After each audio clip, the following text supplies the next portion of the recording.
Hey there, this is Fritz Westover with Virtual Viticulture Academy, and I'm going to show an example of how to thin a Mourvèdre vine. This is a great variety that's a red variety from the Rhone in France. I'm here in West Texas, and we've done a really good job pruning. Come on in here a little bit.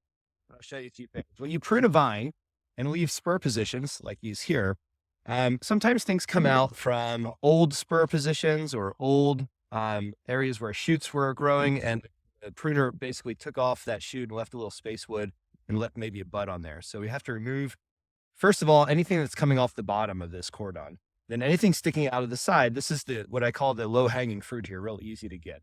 So the idea is we want to be able to see this cordon here. We want the fruit to be able to hang without being crowded. And if we look up into this canopy here, we can see we've got way more shoots than we wanted. We left a 2-bud spur and 4 shoots came out. So we're going to take the shoots out that are not nice and straight. We're going to try and go for spacing here. And we're going to get this down to a 2-shoot spur because it was a 2-bud spur. Anything small like this has lots of fruit on it, but look at that shoot tip. It's not even growing anymore.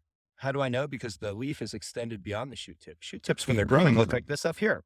Okay, the leaves that are extended don't cover them up. So we know we can take that out because it's not going to grow anymore. This is a spur position here that has 2 buds on it. The bottom bud didn't push, and 4 shoots came out of this top position. So what we're going to do here is remove 3 of those 4, okay, by hand, and keep this one here, and that maintains our spacing. All the little stuff can go. All the little stuff can go. All the little stuff can go. All the little stuff, you guessed it can go. Okay, so once you've got this thinned out, we now have everything back to our original spur positions that we retained during pruning. So it's going to be easier to prune.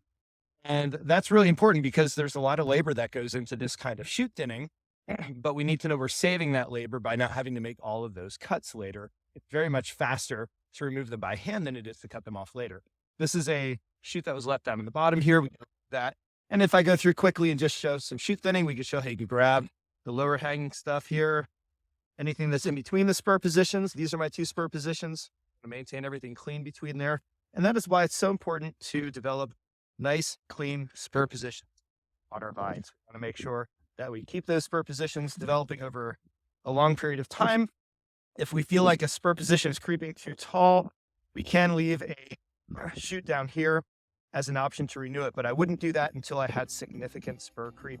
This might be the only spur on this vine that looks like we might want to keep it back up for. So that is the idea of how we're shoot thinning. The clusters are now separated. Lots of space, lots of room to grow.